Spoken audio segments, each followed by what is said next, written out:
Diese Kreuzfahrt zeigt Ihnen der Kapitän eine Reihe von Highlights des historischen und modernen Amsterdam.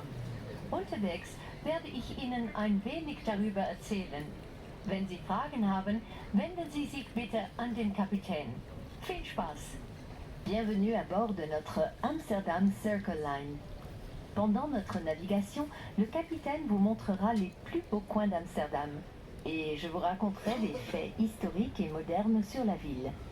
Si vous avez des questions, n'hésitez pas à les poser au capitaine. Passez un bon moment. So normally I would say it is beautiful if you look behind us over here on the left side, because we're passing the Wester Tower, the Wester Church, which was built in 1646 by Henry the Kaiser.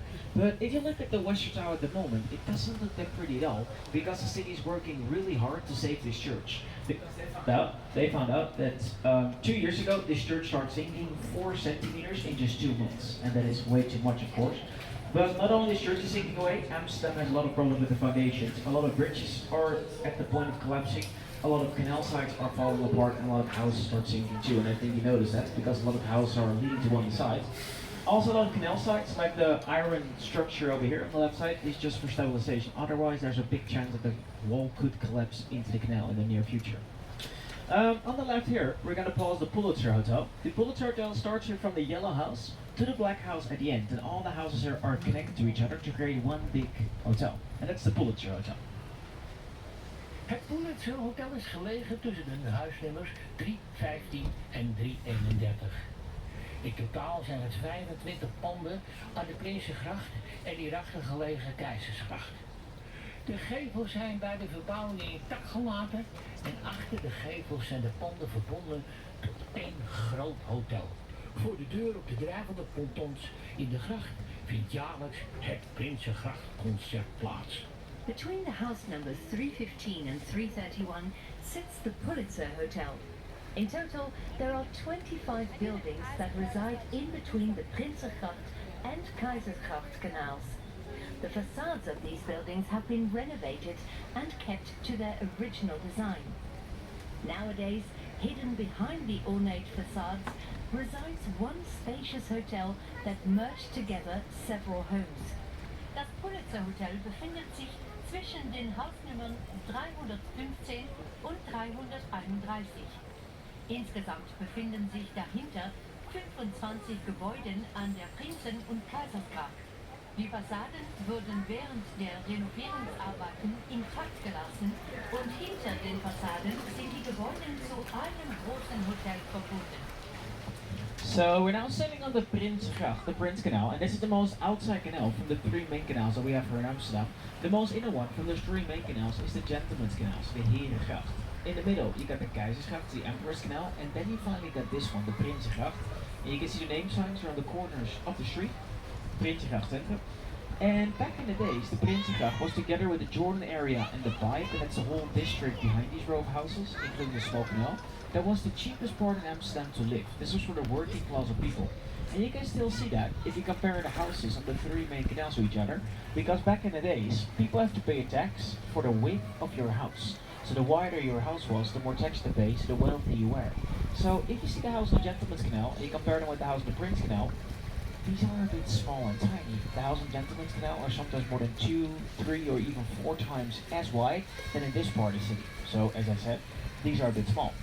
It's actually still like it. How more you go to the inner city, how more expensive the house is going to be. The only thing that changed are the house prices. Because back in the days, it was cheap to live here in Amsterdam. Not anymore. The average price for a house in the Prinsengracht at the moment is now between the 800,000 euros and 2.5 million euros. If you look at the house price in Gentleman's Canal, the average starting price last year was between the 4.7 and 5.3 million euros as starting price. So probably I need to make some extra more rounds today. Are you interested in house prices? Maybe a bit. The house on the right side is quite interesting to see, the two that are like twins there. 35 years ago, these 2 houses were separate. There was one guy that bought both of these houses for 160,000 guldens. If you count the gulden back to euros, that would be around 100 to 105,000 euros for these 2 houses. During these years, he renovated from the inside, he removed the wall in the middle, and he built a car garage under the building. It is in total 610 square meters right now, and as I said, he bought it for around 105,000 euros. He sold it last year during Christmas, 35 years later, for 7.8 million euros. If you're interested in houseboats, here on the right side we're gonna pause the one and only Houseboat Museum. Fun to have a look, it is free to go. Rechts ziet u het woonbootmuseum. Interessant om een indruk te krijgen van de wonen op het water. On your right, you can see the Houseboat Museum. This museum is perfect if you ever wondered what it's like to live on the water, as this museum provides more insight. Rechts sehen Sie das Hausbootmuseum. Sehr interessant, um einen Eindruck vom Leben auf dem Wasser zu erhalten.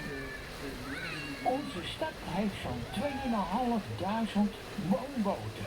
De eerste woonboten waren oorspronkelijk transportschepen. In de Tweede Wereldoorlog kwamen deze schippers naar Amsterdam om werk te zoeken. En omdat ze geen huis hadden, gingen ze op een boot wonen. Dat werd toegestaan en was gratis. Precies dat zorgde ervoor dat heel veel hippies in de jaren 60 met schepen naar Amsterdam toe kwamen om goedkoop te wonen. En in de jaren 70 werd daar een stop op gezet. En de bewoonbare boten kregen een vergunning en werden aangesloten op water, gas, elektra en riool. Sindsdien is het wonen op het water veranderd. Van de goedkoopste naar de duurste manier van wonen